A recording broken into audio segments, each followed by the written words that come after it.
How do we know each other? I met you actually at BPcon in Florida. So in Nice. Orlando, very yeah. So I tried to get a picture with you, but you were in the zone, you were in the flow. But we did meet at BPcon, and then I think you took a couple pictures of like me and Mindy and someone else. But that if I look familiar, that's probably why. Dude, yeah, BP is a hard one for me because man, that those few days are a whirlwind and I'm usually drinking. So those are few those days I apologize. Like, you know, I don't always get to remember like everybody, but that those few days are definitely hard. Those are a whirlwind. But I love to try to meet everybody, but yeah. Yeah, I imagine you're a busy man, right? You got it was like 2,500 or 3,000 people at the last one, some crazy number, and yeah, I can only Crazy. imagine. Yeah. So what you got going on now? So like, what's the intention? Are you building a podcast? Are you coaching? I heard you on Jason DeReese probably like a few months ago when you did that session. So like, I know you got a bunch of different verticals and lanes you're playing in. So like, what you up to now? I live in Maui right now. I built Brandon Turner's new podcast over the last year. Okay, the better life, right? Better Life, yep. Okay. So I've been doing that. That's my main focus. I think that adventure is about to end, and we're going to do a new adventure. So I'm not really sure, but something about my three favorite things: people, real estate, cameras. Love it. So I'm never too far away from an expensive camera. So I don't know. I don't know. It's a good question. I don't know, but I got a little bit more time with Better Life, and I'm focused on making sure that they're taken care of and learning a lot. Like I said, we built this podcast. We just hit 1 million downloads inside of a year. We built this community. There's 1,100 people in Better Life. We gave away $500,000 to fight human trafficking last year. Like it's all going really well. But yeah, I'm sort of looking for my next adventure. So I don't exactly know what it's going to be. But I got a lot. I got too much going on. My life is chaos. But I have a feeling like you thrive in that, right? Some people just they thrive in that environment of pushing, and I feel like that's kind of your zone of genius, right? Or I could be totally wrong, No, but no. I wish I was better at pushing. Well, I'm getting to be a better business owner, better leader. Like I'm okay at it, but I need to be better. But chaos ain't nobody better. Uh, yeah. You're like, hey, we don't know what's gonna happen. I'm like, great. That means we get to decide what happens. yeah, That don't stress me out. Actually, in a weird way, when things are too settled and too structured, I create conflict. I'm like, let's fight somebody. Let's create some. Let's. like you just need a new challenge, right? Is that kind of what it is? You need something like to be going after to keep you Yeah, focused, or dude. I honestly, it sounds. I don't want to like. Look, people are different. I have my unique whatever. It's pros and cons, but I'll say something. I don't know if it's always a challenge that I need. okay, I it is it challenges maybe it's half the right word. There is something about conflict. I just made a post about this last night on Instagram. There's something about conflict, fight, something about like actual chaos. Like, hey, shit's hitting the fan and we don't know what's going on. Like, I don't think about it as a challenge. I'm like, as much as I'm like, it's genuinely interesting to me to see things like unknown, risky, scary stakes. I yeah, need high stakes. that, So it's not always a challenge. It's like, oh, like something's falling apart, something's negative, something's falling apart. We need to fix it, or people are freaking out. I don't know. So, anyways, I don't mean to ramble about myself, but yeah, definitely when things are like peaceful, I hate peaceful. When okay, things are predictable and calm and like everything's going great and like easy, I hate it. got it. Yeah, I deal with that in a sense too. Been on this personal growth kind of this journey for the last few years, and I'm always trying to put myself in uncomfortable situations, put myself in bigger rooms. So I'm the small fry. So like perfect example, I just left my W-2 last week on the 26th. Congrats. Thank you, thank you.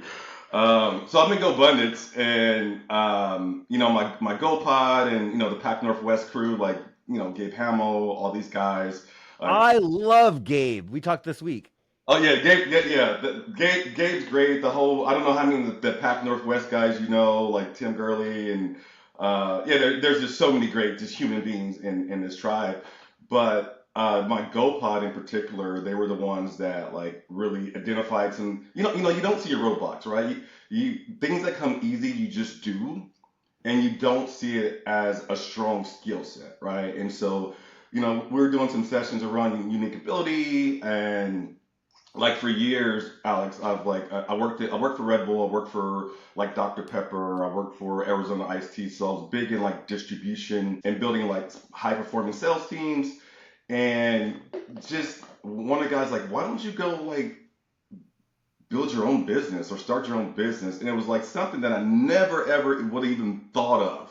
Right, but if you think about it, that's like the skill set that I've built for the last 20 years in You're sales and building you're building a company just within another company.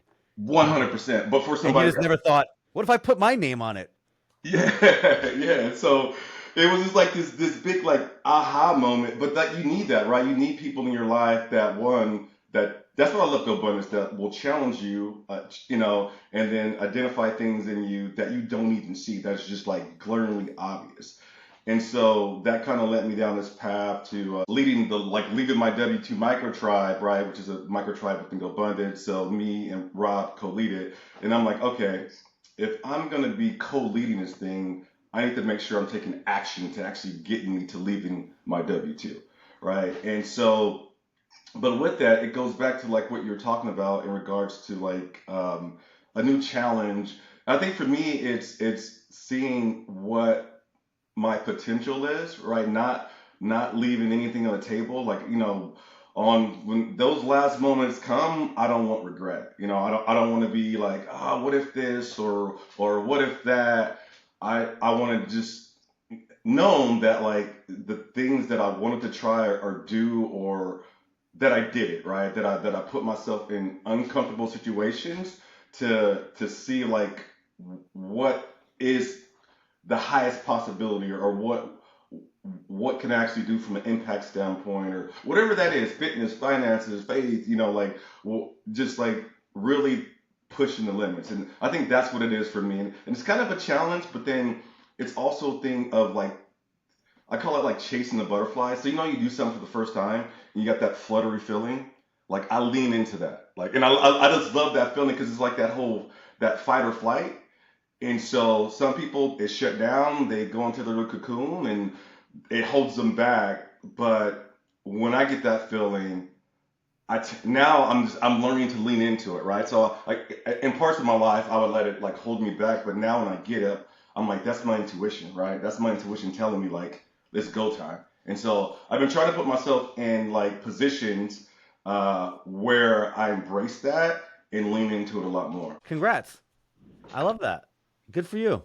It's it can be very counterintuitive. I think people get complacent and then think doing new things is scary. And we don't want to do things that are scary and hard, and we don't want to look like fools. It's definitely harder to be a fool on the internet at 40 and be like, "Hey, I'm new at this thing." It's harder. So I get why people don't do it, but also I'm like, but if it's gonna be harder at 50, like you don't want to. What's that saying? Tim Tebow taught me this saying actually. He said, I don't want to get to heaven well rested." Yeah, that is a good perspective, right? Yeah. Um, So let me go give it. Let me go empty the tank here. And then I guess like for you, so like, what does success look like as you look at like 2024? Like we're closing out Q1. Like, what does success look like for you? Yeah, 2024 is going to be a tough year for me, I think. It's a bit transitory. We're going to leave Maui and we're going to move to Texas. So that's going to take 2 months probably, Yep. maybe a month and a half to like get everything done. And then I don't know what I'm going to do in Texas yet. And it's a blessing and a curse. That's that butterfly feeling you're talking about where I'm like, dude, I'm 40 and I don't have a plan. Yeah. This is not good. I also believe in myself in a way that I never believed myself, where I'm like, actually, the people who know, they don't know yet. When they find out that I'm a free agent, they're going to come running. So I'm not super worried about Alex as much as, making sure I make the right decision about what to do with my time. But I'll have a lot of opportunities to do a lot of different things. I'm also, yeah, I'm in a bit of a weird spot. So I love real estate. I love investing. I want to find out ways to make money. But, I got to tell you, my superpower is not in, like, Gabe is great at doing deals. But what I'm really great at is creating communities, connecting people, shaking hands, and finding the right people to solve each other's problems rather than like, I'm not a great problem solver, to be honest, which is a blessing and a curse. If you're like, Alex, I need you to go to this property and fix this thing, I'm like, no, but Yeah. I know the guy you need. Yeah. and I'll get him to do the, and so I have and so that's very hard to monetize. Being popular is very hard to monetize in your 20s and 30s, but I think at 40 I'm getting to a place now where I'm like I know how to do it a little bit better. So all that to say, I'm going to be partnering on more real estate. I'm going to be looking for I'd like to raise some more money. I do a little bit of that, raise some money. Okay. So I'd love to raise a little bit more money. I would love to find more camera gigs, but camera gigs are hard because I'm an artist, so I don't want to just like trade labor for dollars. I want to be able to get paid high to make the art that I want to make, which most people don't want to pay you to just make your little art projects. So Mhm. that being most people, but I do well. So some combination of community, real estate, and people. I love it, man. Yeah, I'm in a similar situation. So like I just left Red Bull. I invest in real estate. I've been been a lot of movement, like chasing butterflies. So I recently moved to Oregon. I guess it's not really recent now. It's like 2 years. So I moved out here for Red Bull, and then things are going great. Everything I invest in is like out of state. So I invest in like Illinois. So I invest in Michigan, property in Chicago. But I've been not as focused on real estate. I did like, in a syndication deal last year, and we're working on like another kind of multifamily in Chicago. But now so the franchise that, me and another GoBro are launching is called like That One Painter. So it's a residential painting, which for me Love this. is exciting because it puts me all in one lane, right? So everything that I do now will be real estate focused, and then it would enable me to like get a really really good understanding of this like Oregon market. Like I'm in a Portland metro, so like and I got a lot of good guys around me like Mike Nuss, George McCleary, like all these Mike Nuss, I know Mike. great guy. Yeah, and so I'll be able to get to spend more time. Yeah, we had lunch like on Tuesday or whatever, but to spend more time with these guys and learn from them, and so like that part is exciting for me because it's just like one vertical. So then everything I do is real estate, which excites me, which once again was one of the reasons that I made the jump. And then the other part is you kind of referred to it earlier, just like the certainty you have around like not being able to find work or with your creative director or uh and so I'm in the same point. So I did like you ever done breath work before? Bro, Okay, now we're talking. yo, Breathwork Yeah. changed my life. Yes. Now we're talking. Now we see. Yeah. Now, so you've done it. Yeah, you've done it. Okay. Yo, yo, I am a changed man in 2 days, and actually in one day, 2 days. Okay. I did breathwork 2 days in a row, and I was one way before, and now I'm a whole different way. Yeah. So I'll go first. I want to hear your experience. So like I did a session. It was a Go Abundance like regional event that Gabe put together in Bend, and then Ryan Kennedy came down, and Ryan so Kennedy, I did mine with Ryan Kennedy too. yeah, okay. And then so I heard all about it. My buddy in Chicago did. He's like it's a game changer. Like he talked about how he cried and like all these emotions came up and like you hear about it, right? Like yeah, okay.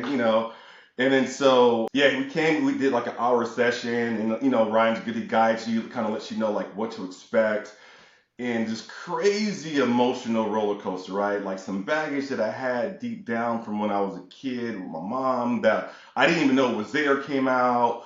To like it was highs and lows, and then the end of it was like, what is holding you back, right? And it was this thing about like kind of a transition of like what are your goals and like what is holding you back so deep and really like that session is like deep, your body's shaking and all these emotions and whatnot are going. You did And 2 sessions or one? I just did one. It was a 1 hour session only. But it was it was powerful, like Yeah. powerful. And it was like, I mean, I've never been anything like that in my life, Alex. And it was like 30 to 35 Go Bunnies members, and these are A type high performing guys, and Fucking weeping. they're weeping. Like, I mean, I'm like at the end of it, I'm looking eye to eye with like guys, and tears are just coming because it was a crazy experience. But like one of the biggest things that came out of that was this certainty and confidence to bet on myself, right? Like, because you think about it, and this is like this big aha moment that came out of it was like me and you are talking right now, right? Because everything that's came our way, we've overcame. Like every challenge, if you think like if you take a step back, everything that's came Alex's way, everything that's came Jason's way, like we've overcame, we figured it out, and that was the certainty that came out of it.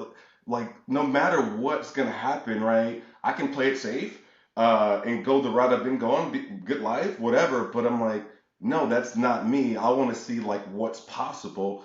But the certainty that came out of it is betting on myself. And no matter what comes out of it, I'm good because I'm gonna figure it out. Like if shit hits the fan, like I'm not gonna sit and twirl my fingers and be like, oh, what was me? Like I'm not wired that way, and so that unlocks something. And like we were talking about on the Pac Northwest calls, like it's really hard to articulate, but it was a game changer, and ever since then there's been this different type of fire or certainty or confidence that's been in me that like I got it. Throw it at me, I'm gonna figure it out. Dude, congrats. Appreciate Congrats. it. That's great. I love it. You should believe in yourself, you know? I mean, yeah, I've been around the world long enough to know I'm like not that many people bet on Alex. They bet on themselves. And when they bet on you, they kind of they don't usually bet big. And so what I realized, I'm like, you know who's going to bet biggest on Alex? And if I'm going to be betting on somebody, I don't want to bet on somebody else. I'll bet on Alex. So that's what it sounds, yeah. So I did 2 days in a row. We did 3 events with Better Life last year. Ryan Kennedy did the Breathwork, all three events, 2 days in a row. And I missed the first 2 and then the second 2. So I missed it 4 times. And he came up to me. He's like, dude, what's wrong with you? Like, I can't believe you haven't done this yet. This is good for you.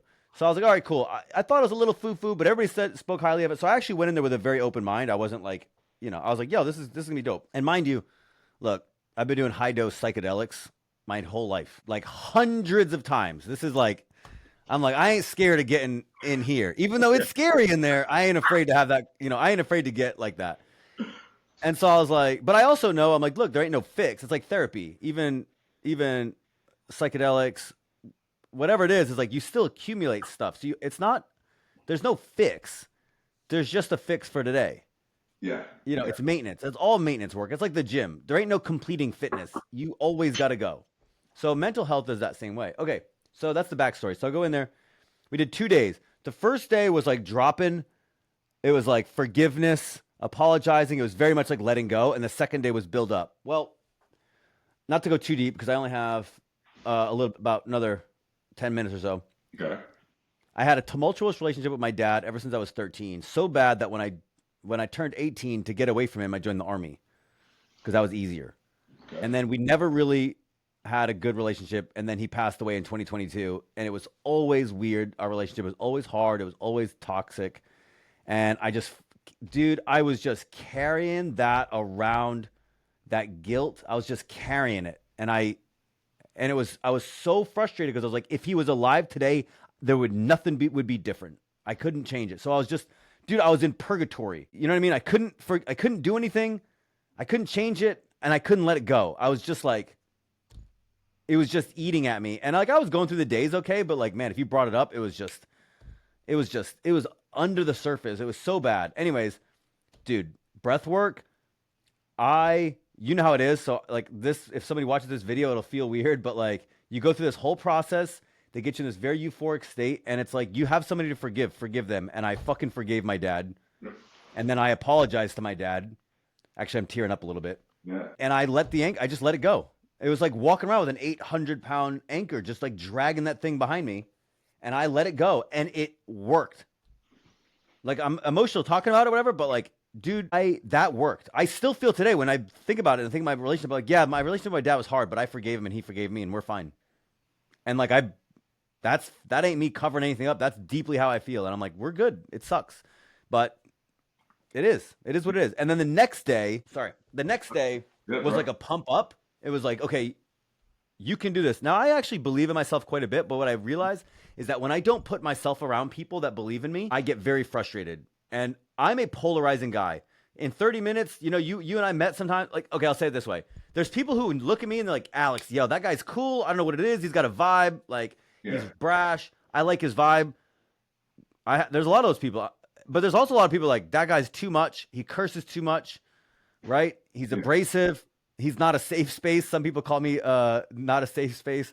And so and so they won't. I'm polarizing in that way. Either you like me or you don't like me. If you like me, you're like, why don't people like you? And I'm like, trust. It happens, right? Yeah. It happens a lot. So if I put myself around people who are not like they don't fit my vibe or they don't buy in, they don't believe in Alex, they're like, yeah, he's just kind of an asshole, whatever. It's very toxic. So that day, I know I'm going too long. So that day, what I was like, I thought to myself, I was like, hey, there's people who I want to spend the next 10 years of my life with building a life. And I bet you if they knew that I wanted to spend the next 10 years with them, they would not only agree, but they would work harder to spend the next 10 years with me. So I wrote that list down and then I reached out to every single one of them independently and I said exactly that. I don't know how, but I want to spend the next 10, 15 years building a business and doing life with you. Yeah. And I want that to be, I want to give more than I receive, but I want to do it with you specifically. And I sent that to like 15 people. And like, that's when you ask me like, what's going next, I'm like, I don't know, but it's going to be with that community. It's going to be, I have 10, 15 people that I'm going to help solve all their problems, Uh, like help solve problems with them. And mhm. so that's where I'm like, I don't know what it is, but I know it's going to be real estate. It's going to be people, real estate cameras, and I know who it's going to be with. And I was like, dude, day one, I dropped anchor. Day two, I got wings. Yeah. No, so and I'll go back because it's so powerful, and like I speak very highly of it. Thank you for sharing that. So for me, I'll be super vulnerable. So for me, the we went through the same kind of trajectory, but just in an hour. Like that same 3 day session, he did in an hour. And so the first one was like, what are we holding on, and like who do we need to forgive? And I went back, Alex, to when I was like 7 or 8 years old. So I lost my mom to breast cancer when I was 7 years old. And so as a 7 year old, you can't really process that, right? All I knew, I was the youngest of four boys. I was a mama's boy.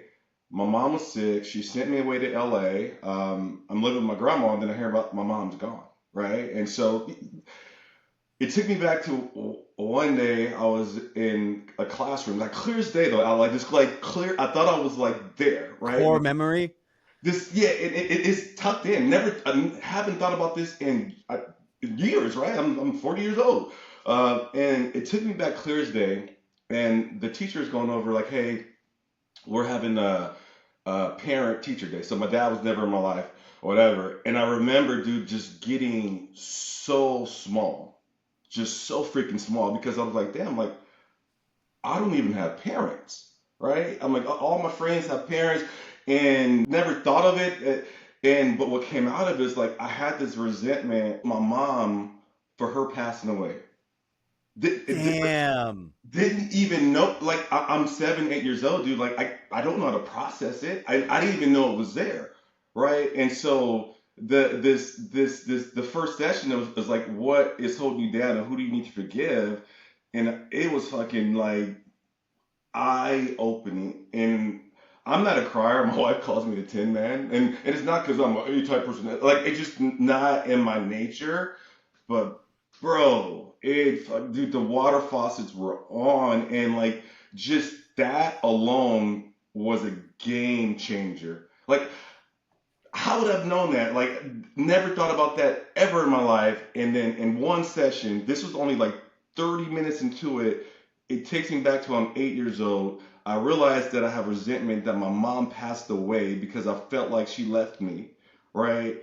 And I've been holding on to that for 43 years, and I released it in a 30-minute. That was only halfway through the session, and so I speak so highly. Ryan Kennedy like changed my life, man. Like breathwork, do it if you want to like get some clarity or resolve something or unlock something.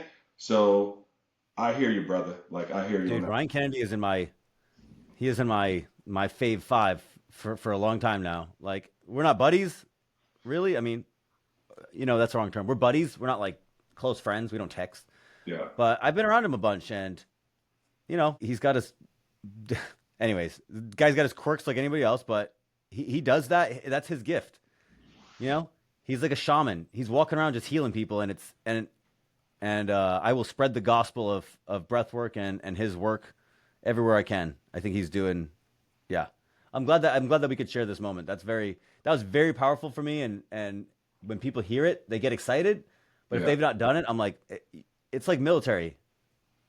Like, you know the gist, but unless you were there, like we're not really connecting. So it's good to be able to share that with you, like from a personal experience.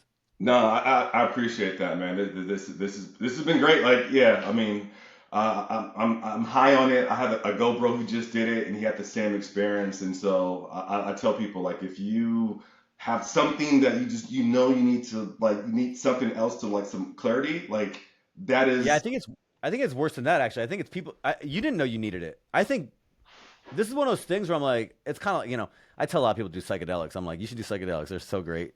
But, that's a that comes with a lot of baggage, let's say. But that breath work, I'm like, that thing's harmless and potent. yeah. Like, that's for everybody. And so people who don't know they should do it or don't think they should do it, or they say, you said, hey, if you have a thing, I'm like, even the people who don't say they have a thing, like you said, that Joker's buried. That Joker's buried. I didn't know I was going to go in there and fix this thing with my dad. I didn't know what was going to happen. It's just, that's what came out. So, yeah, I'll probably try to get some of that. He does it online too. He does an online breathwork session. Okay, yeah. He did mention that he was like build out courses. I haven't checked into it, Yeah, so me neither. I was yeah. like, yeah, but online. He's like, actually, the people who do it, they say online's better. Really? That's what he said. But I mean, maybe he's selling a little bit. I wouldn't blame him. I'd buy it if you know what I mean? Like I owe him. But anyways, dude, I'm glad we get to share that. That's great. Good for No, you. me as well, man. Like it's good and like and so that this really like added clarity as far as like where I'm going and like leaning, chasing the butterflies as I call it. Like it's just like I'm just gonna keep doing that, and me and a Gold Bro, like we're launching this painting franchise, and just with everything I do is just like put myself in uncomfortable situations because I understand that's where the growth comes from, right? You can call it chaos, you can call it, like solving the problem, like whatever it is. Like for me, and I know everybody's not wired that way, but like that is my path, and I'm a big fan of Jason Derues, and like like every time I get that feeling, I know that's my intuition telling me, like lean in, right? Lean into the unknown, because like in all my life and everything that I've done, and that's a perfect example, right? Like you didn't expect that, like I didn't expect that, and it was like the most game changing thing that I can even recall in my life of an experience that just gave me like all this clarity and certainty. And it was in an unknown, like that wasn't on my one sheet, right? That wasn't on my one sheet. Hey, do breath work and fucking get woke, whatever you want to call it. So, yeah, Yeah, I think there's something about life where, to your point about you said something about chaos. One of my favorite books is The Art of War, and I told you it's conflict oriented. And yeah, in there, Sun Tzu says, he goes, in the midst of chaos, there's also opportunity, and I think about that all the time. But I think if you plan too much, and this is where I think maybe you and I can agree, like, or I look at it the same way as you, maybe, where I don't have to have it perfectly laid out. I just have to kind of know the guiding light. And the chaos will present opportunities that are better than I could have planned. So if I plan it, I actually underserve myself. So I'm like, look, I have the guiding light. I'm going to walk towards the light. But along the way, you're like breath work. And I'm like, I would have never done that in my plan. I would have never done such and such and such and such in the plan. So if you planned, you're like, hey, I'm just going to spend 30 minutes with a stranger on Saturday morning. You're like, that's a waste of time. Maybe it is.